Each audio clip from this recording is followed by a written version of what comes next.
who it is. It's a rock star. What's up, Rich Swerbinsky? What's up, Greg? Good to see you. It's great to see you. We've been talking about doing this for a while. I texted you earlier. I'm like, let's jump on a call. Why not? Yeah, here we are. It's great to see you. You're easily one of the most fascinating people in mortgage to me. There's a lot of reasons for that. Not the least of which is your AI game. Very, very strong on the imagery. I'm going to turn this music off because nobody wants to hear music when you and I are talking. Yeah, what's up with your AI game? It's very tight. It's very tight. You got to give us a window into that. And then we'll get into LinkedIn and how people can crush it on the platform because we're both very active. Yeah, with AI and AI imaging, I like anything in life. The more you do it, the better you get at it.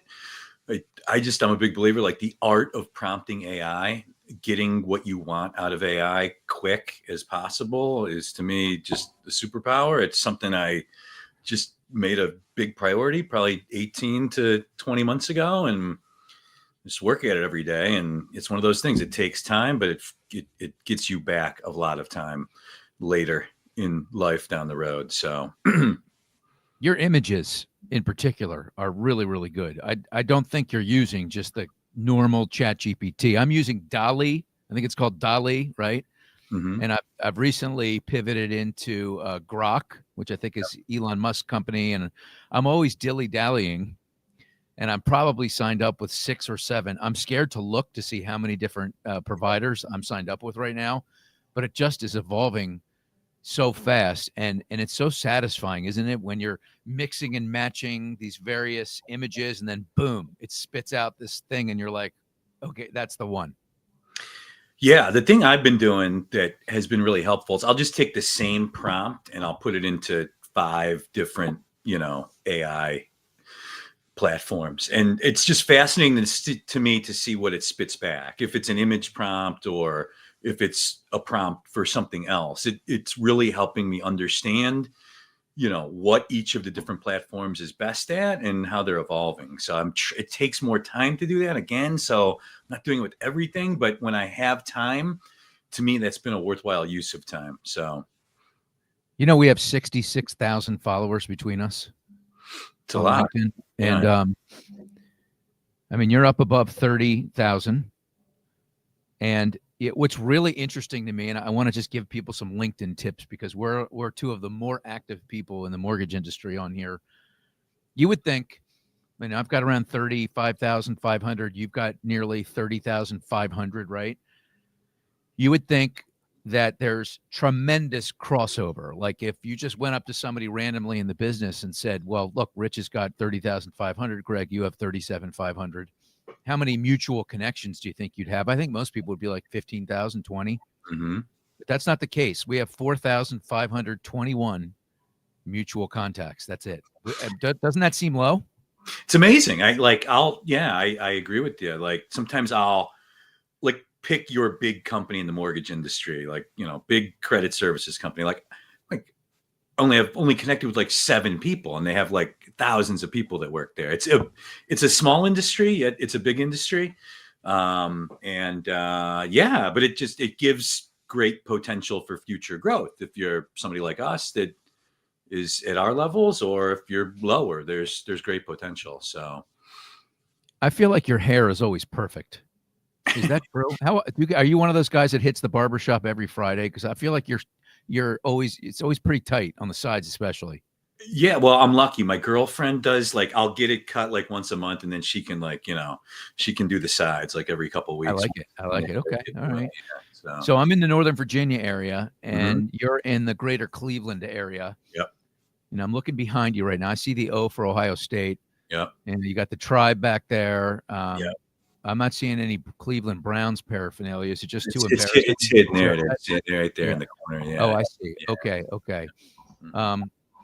Gabriel, Shedeur Sanders, Deshaun Watson. What do you think, man? Bring back Joe Flacco? No. At this point, let the young kids play. Flacco's obviously not part of the future. He's washed. Gabriel, I would argue, I don't know why they took him. He's just so limited. I mean, it's like 5'8", little. Hey, be careful, buddy. That's my height. We've I never know, met in person. you know, an NFL quarterback, but I would just like let Shadur play, like free Shadur. I mean, how big of a jerk does this guy got to be? He can't get on the field over Dylan Gabriel. Like, see what you got, I mean, that way, because they're going to have a very high pick next year. So all the empirical evidence you can get on these young quarterbacks, to me, you want to get it so you know how bad the need is when it comes time to pick one, hopefully next year. Yeah. So, all right, let's. I'm like, I've got massive ADD. I don't know if you do, but I could bounce all around the place with you. Back to LinkedIn for a minute. I'm posting pretty much every day, and I will say that 90% of the time, I don't know what I'm going to post that day. It is sort of on the fly. I dedicate a window where I'll jump in, I'll scour the news wires. If there's something that hits, I'll express. Sometimes I'll just share and open it up to, hey, what do you think? And sometimes when I feel really strongly about something, obviously I'm not shy of giving an opinion, and those tend to be the more viral posts. What's your approach?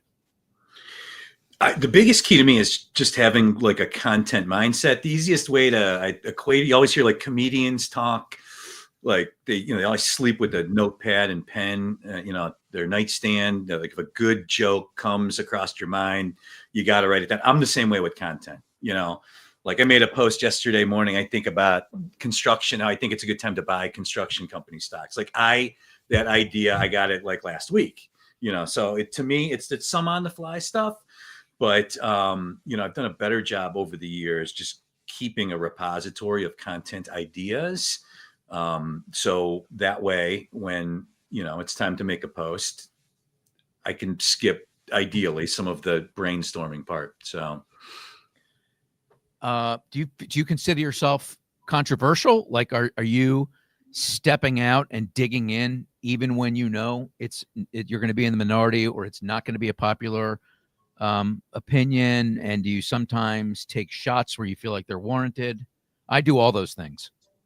Yeah, absolutely. I mean, to me, when I was running the Mortgage Collaborative, we had partnerships with Fannie, Freddie, MBA, other big companies in the industry. And, as I was in that role longer, I wanted to not like be a voice of the industry or like an influencer, but I wanted to speak about things that people were speaking about that nobody was talking about in public forums. So when I decided to go out on my own 2.5 years ago, that, being honest, was part of the motivation, wanting to do that, but the impact that I felt like it could have on my content, which is kind of played out that way. So I'm not looking to be controversial. I'm just looking to be honest. Like, I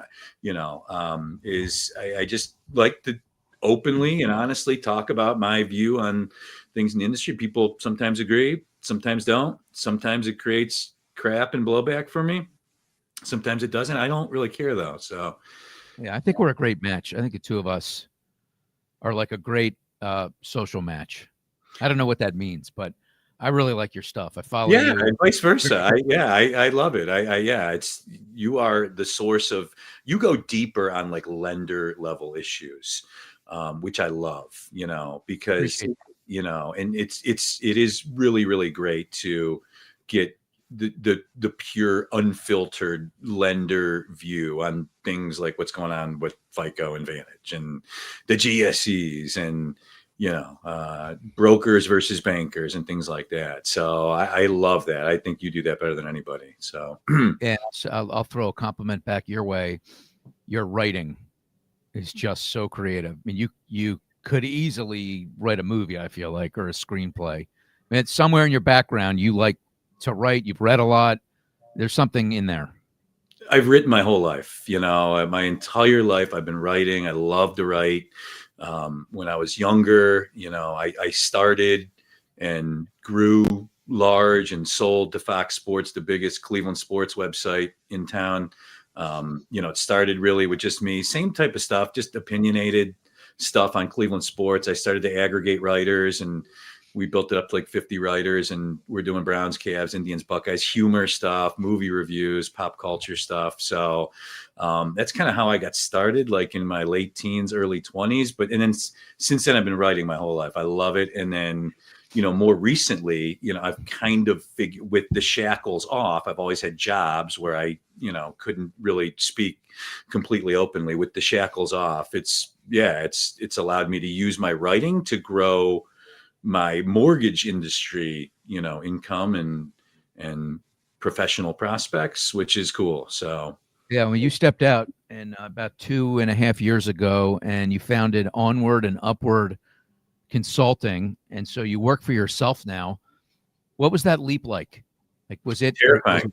was it nerve wracking? Yeah, that was my question. It was terrifying, honestly. I mean, I felt like I was doing the right thing. I think at the time I had like 25,000 followers. I was doing some side consulting.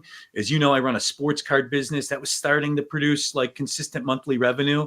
So I had a little bit of that backdrop, a little bit of that backstop. But it was, even with and I leaned into content like doubled and then tripled down. Even with that, like, 6 months into it, I was like, holy crap. Like, I thought I'd be way farther along. 12 months in, I was like, okay, it's getting better, but I'm still nowhere near where I thought I'd be a year in. And then 18 months in, it's like between months like 12 and 20, like the fruits of labor. Trust the process, stay consistent, stay diligent, work ethic, follow up, and it all came together. So How do you decide who to work with and who not to work with as a consultant? I mean, I know that you help. I mean, is your main purpose to help lenders navigate through the landmines of mortgage? And if so, like, there's only so much of you to go around. Like, I'm sure you've said no to a few people. What's the process like of trying to figure out if it's a good match? I mean, being honest, at the beginning, I would have taken anybody, anybody that could fog a mirror and stroke a check. But one of the nice things about evolving the consultancy is, I can totally pick who I work with, which is incredibly just liberating situation. So my consulting business, I have 31 coaching clients and 31 business consulting clients. I just did a big report on it. It's exactly 50-50. On the coaching side, I'm working with individuals. Everyone's a little bit different, from executive coaching to I love my job and I just want to grow my following and my influence on LinkedIn, to I have a great job, but I'm looking for more. That's the biggest camp. Just kind of working with people one-on-one, 30 minutes, either weekly or bi-weekly. Very cool. And then on the business consulting side, like 20 of the 31 are lenders, mostly offensive side of the ball stuff, branding, coaching of high upside employees, full sales team training on LinkedIn and other social platforms, and a bunch of other stuff. Fannie, Freddie, Ginnie, app submissions, MSA, JV stuff. That side's even more all over the board. So, Man, very cool. Very cool. So much going on in the world right now. And one of the things that's happening is we're in this prolonged shutdown, looking like the runway could be even longer. But somehow mortgage doesn't really seem that impacted. I mean, there's flood insurance, there's HECM loans. Those are, there's major delays and stoppage there.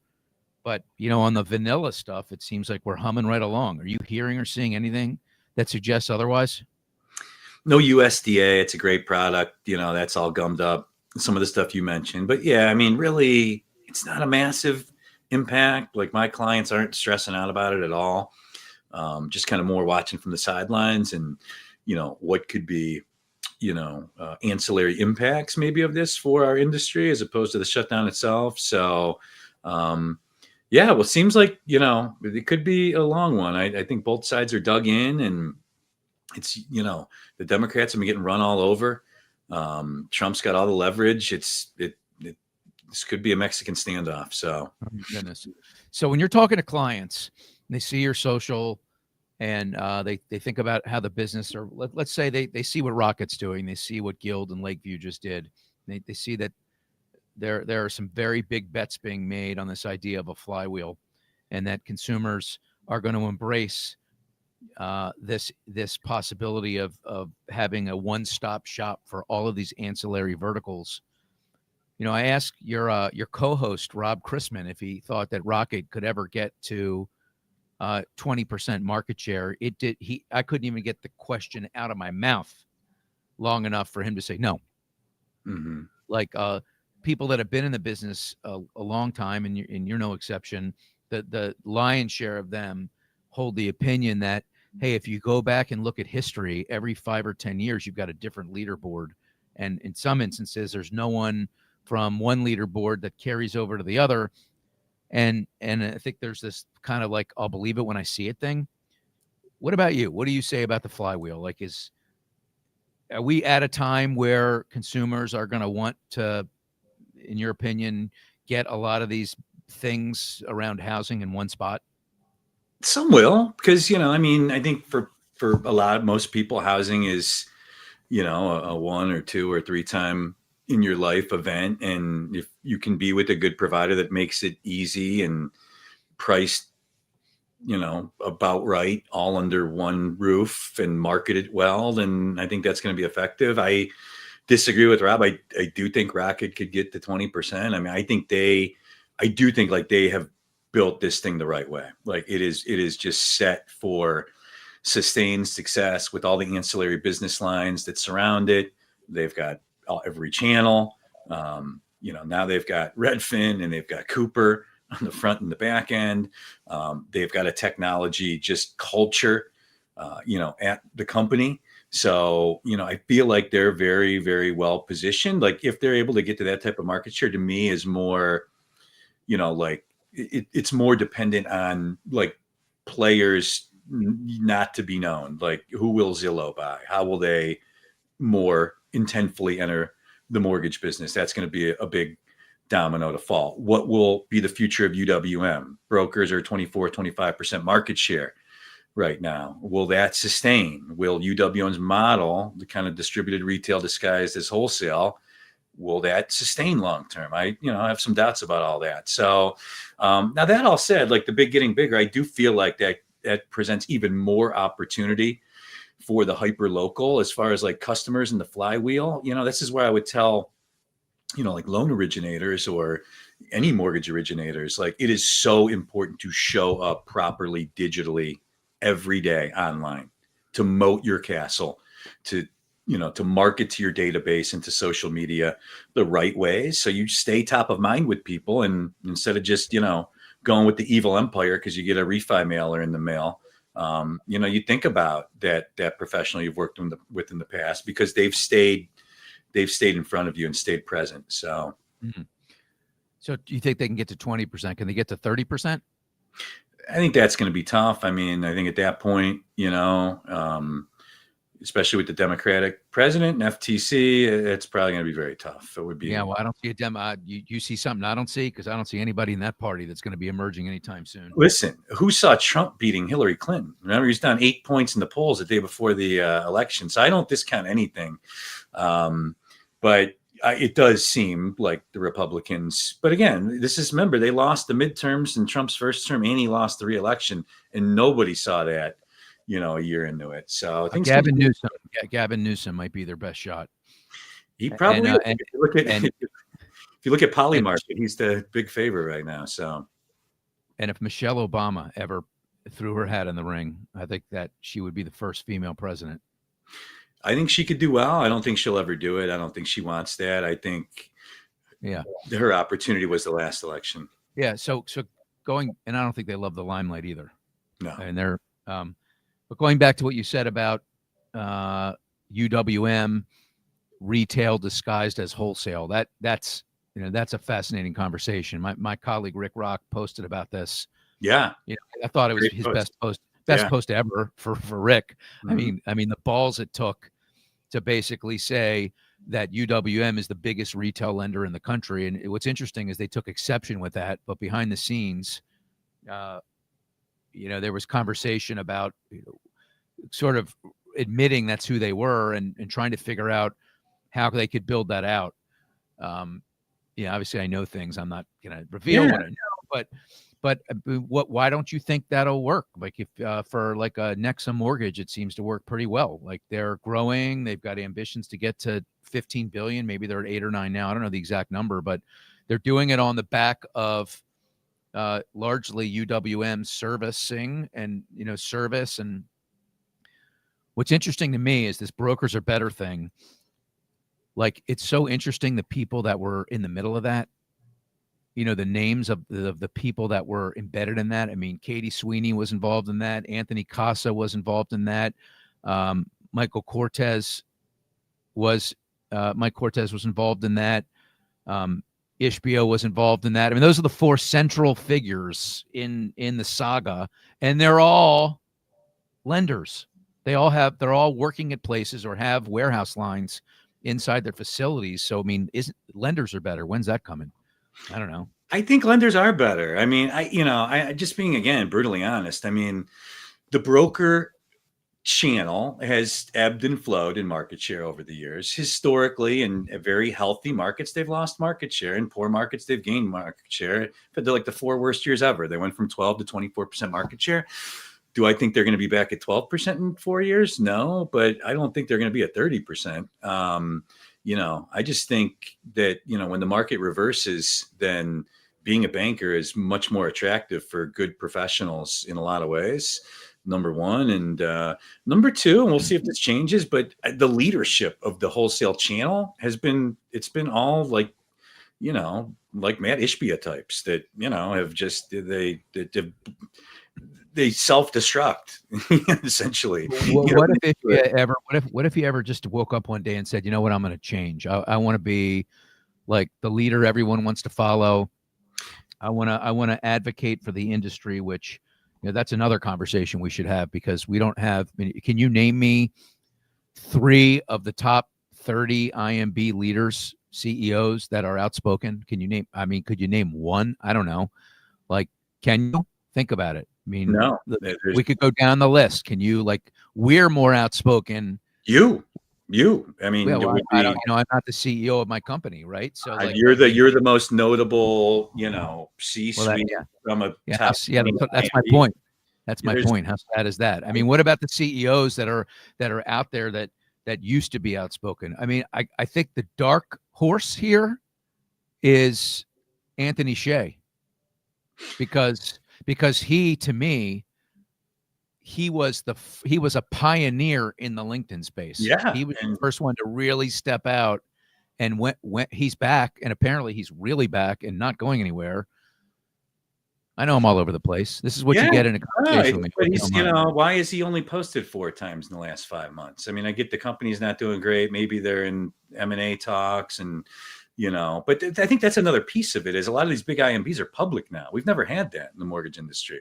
There's never really been big public. A couple, but like, I mean, now, I call bullshit on that. I mean, I could name 5 companies right now, and I respect all the leaders at all these companies.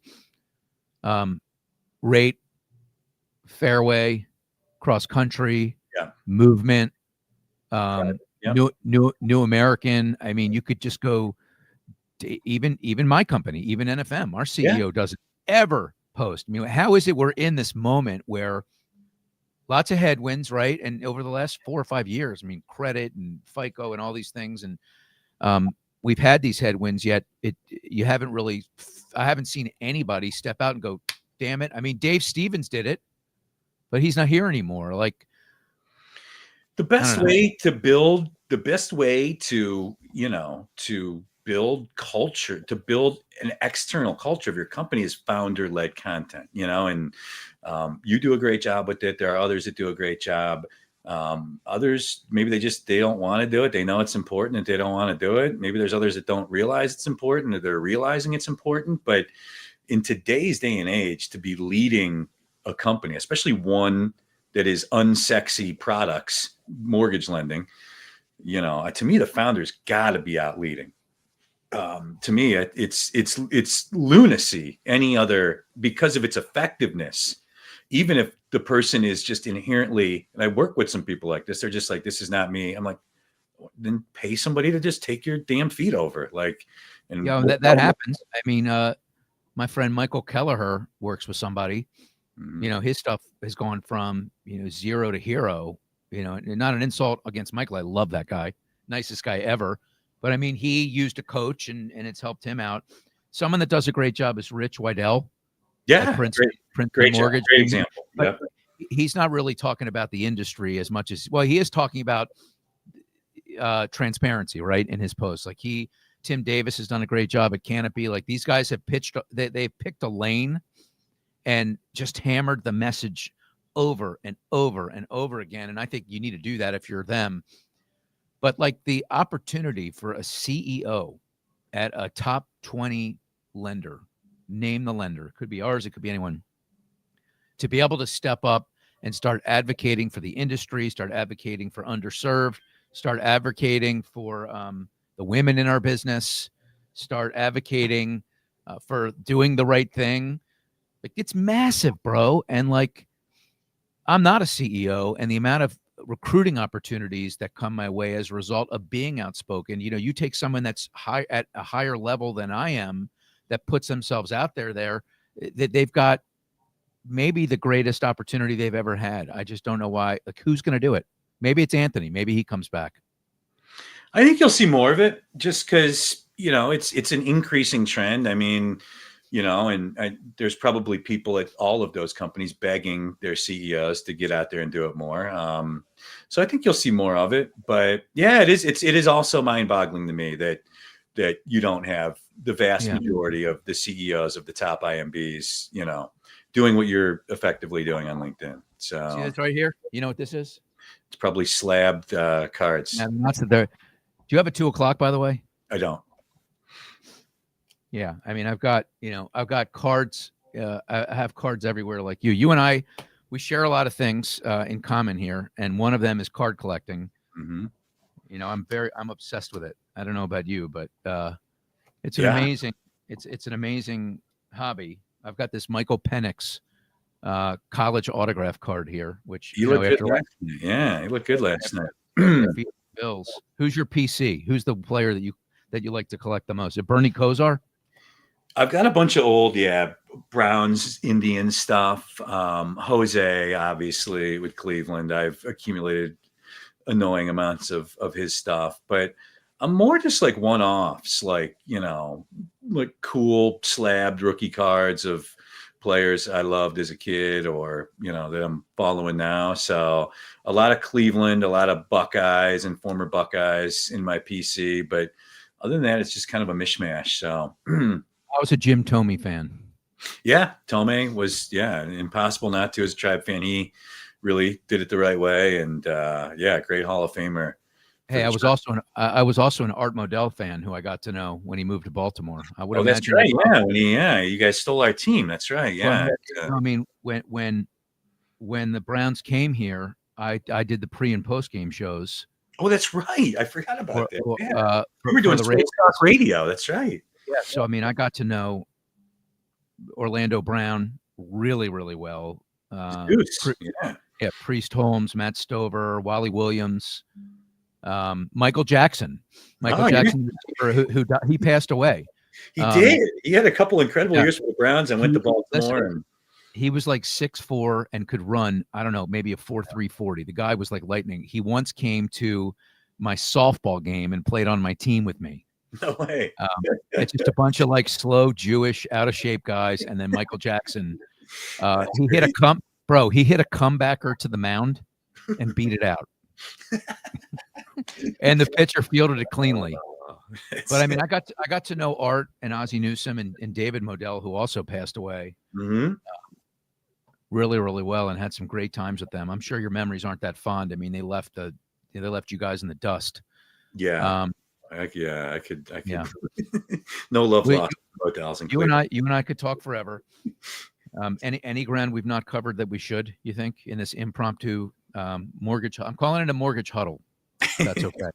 I know. It's just, to me, it's just a fascinating time for the end. There's so much going on right now, just, between, the channels, the broker versus banker thing, and what's going on potentially at Fannie and Freddie, and how credit and appraisal are changing, AI, how it's attempting to infiltrate the mortgage industry and lenders' confusion with it. The emphasis on branding, marketing, the growth of LinkedIn. To me, it's really a super, super fascinating time to be in the industry. And anytime you have this much change, it just spawns opportunity for people that are out in front of it. So I'm just really loving seeing people win doing that. So I feel like in this environment that you're talking about, with all of these different nuances that are suddenly in the market, AI technology, and efficiency, that we're going to end up in a world where there are less people doing more. We also have a major problem when it comes to bringing in new blood, in terms of originators. Eventually that's going to catch up. I mean, I don't know what the average age is of an LO, but it's got to be 45. Yeah. I mean, it's old, man. Like back in the day, maybe it's the barriers of entry. Like is it as exciting to be an LO and sexy as it once was?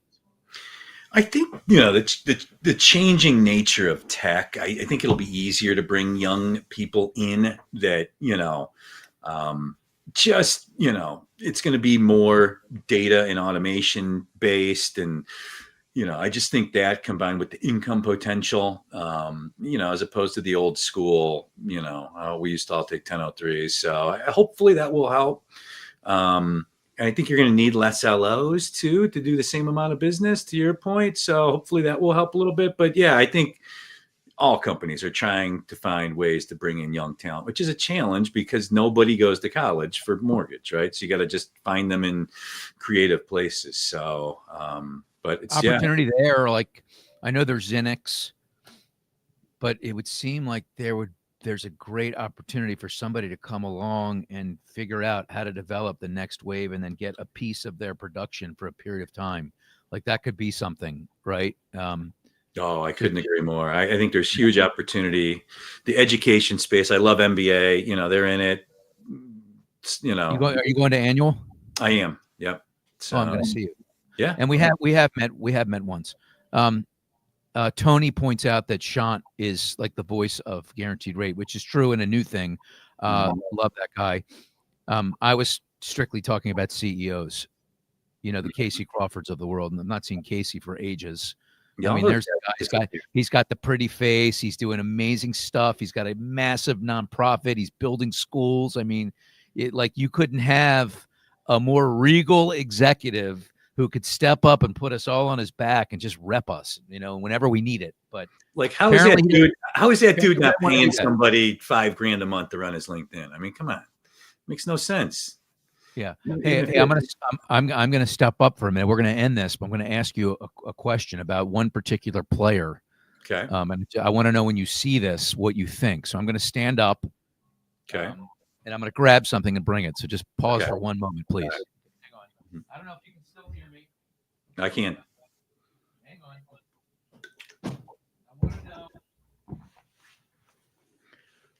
I want to know what you think when you see this. Oh, it's your guy Baker. Yeah, God, I know, because we were going back and forth on text about this, and that's a Cleveland Brown uniform. I mean, talk about a raw deal, man. I mean, well, we went back and forth on this, and like the revisionist history on Baker is he self-destructed in Cleveland. He played incredibly hurt. He blew up the locker room. The locker room was against him. The coach, he was stink-eyeing the coach on the sideline. And then they had an opportunity to get Deshaun Watson, and it was just a bad combination of things that happened at one time for the Browns franchise. But they're terrible. Remember, Baker was cut after us by the Rams and the Panthers, so he was. No, stop that. They brought him in. Stafford got hurt. They brought him in for a stopgap. He basically landed on a Wednesday, started a Thursday game, took a red eye. Like they would have started you if you were available. So that's not really fair. They didn't have any long-term plans for him. Now Carolina booted him, so that's legit. Yeah. He blew up the locker room, huh? I think OBJ blew up the locker room. There's an ESPN insider piece that was written that tells the whole story, and you can still find it. And it tells the whole story with multiple sources quoted. It's a great piece. If you're really curious about Baker and the Browns, Google Baker, Odell's dad, ESPN insider, you'll find it. And it all started with the OBJ thing early in the year. And OBJ and Baker were warring. According to the piece, Baker was started to lose the locker room, including Myles Garrett, the beloved African-American kind of head of the locker room. He lost Myles, continued to insist on playing hurt and played. People don't remember how bad he was. It was agony to watch. Yeah, but he played hurt. He had toward labrum or something. Like he played hurt. Like to me, a guy goes out there. That's toughness. Like he wanted to play through it. I mean, why do people look at it as, that wasn't the right thing to do, right? I mean, they alluded to letting him rest, and he went crazy. They took him out a couple times. He was stink eyeing the coach. So a little revisionist history on Baker. It's impossible to discount what he's doing this year. He's one of the MVP front runners. I mean, he's the MVP, not one of the. Who would you put in front of that guy? I mean, he's led 4 last drive comebacks. They're 5-1, but not only are they 5-1, but they won the majority of those games without a left tackle, without Mike Evans, without Chris Godwin. The last 2 games they've done it without Bucky Irving. Yeah, Bucky Irving. Like, I mean, amazing. We'll see. It's like Baker has not won playoff games and has not won the biggest games in his career because, his biggest flaw is just his overconfidence in himself. But I think he's learning, he's maturing. I mean, the interceptions at critical times in big games that with us were crippling. He's been knocked out of the playoffs the last 2 years and has not played great in those playoff games. So, we'll see when the screws get tightened a little bit on Baker. But, again, I realize this sounds like total sour grapes because he's just slaying. Oh you sound so upset. Bitter Cleveland fan. But wait, true or false? In his rookie season, he brought the Browns to the playoffs. And then true. And then also true, he gained 40 pounds and pissed off the whole locker room the next year. So doing progressive commercials. That wasn't a question. We could have turned that's a different chapter. I was just talking about the playoffs. And how long was that? It was 4 years in Cleveland. It was great year, fat, horrible year, great year, and then 4th, even bigger disaster year where he self-imploded. Okay, so the Browns and their history of quarterbacks. It's horrible. Believe me. It's absolute dog. I realize what I sound like right now. I totally get it. I'm just being brutally honest. My thoughts on Baker, and it is revisionist history. On a little bit. Now it's easy to romanticize. Oh, how'd the Browns get rid of him? But there was more to it. Do you have any Baker cards? No, I got rid of them all. It's just, it's like when a guy, it's because I run one of the biggest eBay stores, so it's very easy when a player loses favor for me to just liquidate all their cards into. Well, I mean, in this case, Baker lost your favor. He's not lost everyone else's favor. I got this white sparkle here. PSA 10. I got this white. I made a trade for it before the season. And I think it was worth about $1,600 then. Every time he wins, it keeps going up $300-$400. Yeah, exactly. It's worth $4,000 now. That's the beauty of sports cards now, though, is they are these liquid assets, these graded cards that they ebb and flow like stocks. They can be liquidated and moved so easily. It's a really cool component to the hobby. And of course, you had LeBron. Yeah, I mean, he came back home, Akron, Ohio guy. So fulfilled his promise. Yeah, and he'll, the way he left could not have been worse. It was handled so poorly. But then the way he came back, it couldn't have been handled any better. And, it's like my relationship with LeBron has been seriously complicated over the years. The way he left and the way he publicly humiliated this city that has been dragged through the mud. He knew it worse than anybody with the decision and going to join those idiots in Miami. It was just, I could not have hated him more for 10 years. And he comes back and gives you no choice but to respect and love him. But I will be honest, I find myself cheering against him now. I really do. I don't know why. It's bizarre. So, yeah. Well, where does he rank among the greats, though? He's got to be right behind Jordan. You put him in front of Kobe. Yeah. Oh God. Yeah. Yeah. Interesting. No wonder my LeBron cards are going up and my Kobe cards seem to be stagnant. Yeah. Again, Kobe, there's a little bit of revisionist history on him as well. The last few years of his career were not great. And, What do you win? 6 titles, 6 NBA rings, 5 NBA Kobe rings? won four, Four. and all with Shaq. So one without Shaq. He had one. I mean, with, what's the point? I mean, Michael Jordan won them all with Pippen. Would you throw that disclaimer in? I mean, you put an asterisk next to Jordan too. Like, what if Pippen wasn't there? No, not at all. Jordan, first of all, won 6, and he won 3 after retiring for 3 years in his mid to late 30s, at which point Kobe was not even an effective player anymore statistically. People don't want to hear that, I know, but and I hate Jordan. I grew up a Cavs fan. I hate the Bulls and hate Jordan. I grew up he ruined my childhood, because we were great in the late 80s and even the early 90s, and it always ended with him. But, I think just going back and looking at it, Jordan's defense, those Bulls teams, yes, they had Pippen, but, they had Rodman. Those were not great teams. I would argue the Laker Kobe teams were more talented around him. So interesting. Well, good talk, good sports talk. Hey, look, if mortgage doesn't work out, we can do a talk show together. Yeah. So we always got that to fall back on. So yeah, no question. All right, well, it's good rapping with you, bro.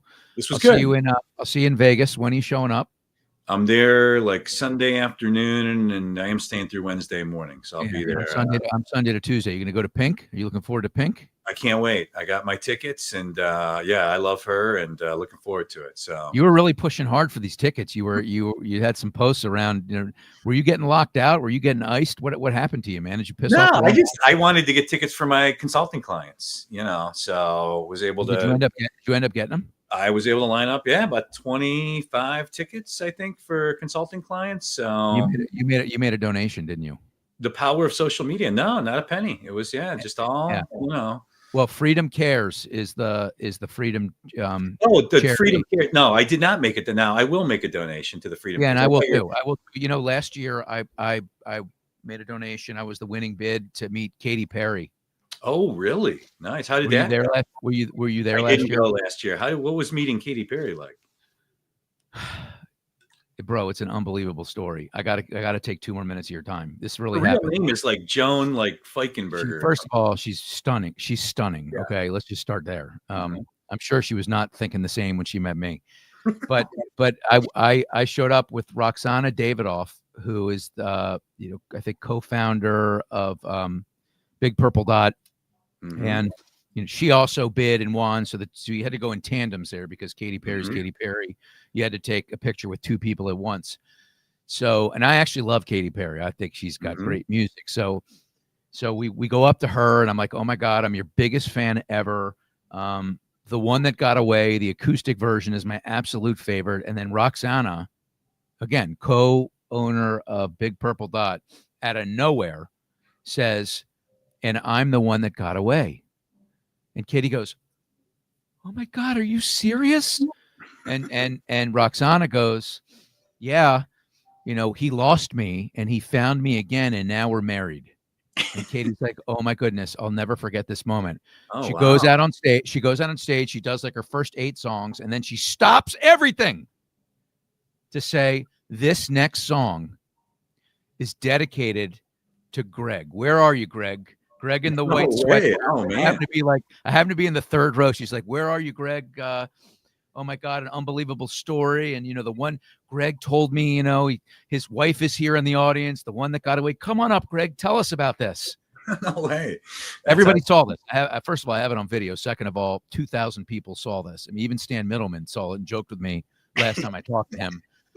So of course I didn't go up there because I'm not going to propagate this myth that Roxana, made up in her mind. I'd be thrown out of mortgage. Of course, some people would be very happy about that, but hopefully the minority, maybe 49% would be happy.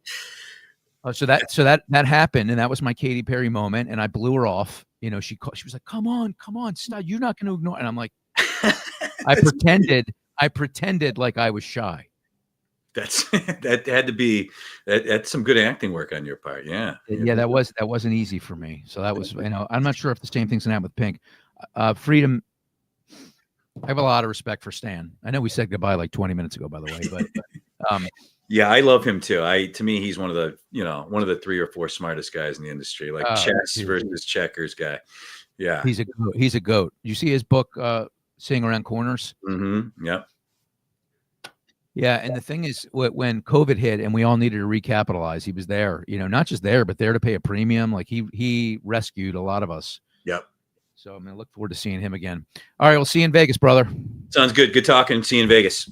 Hey, don't. I think this might need to upload, so Okay. don't hang up. All right, I'm gonna hit end stream, but then you hang and we'll wrap it up. Okay, cool. All right. Bye-bye. See you, buddy.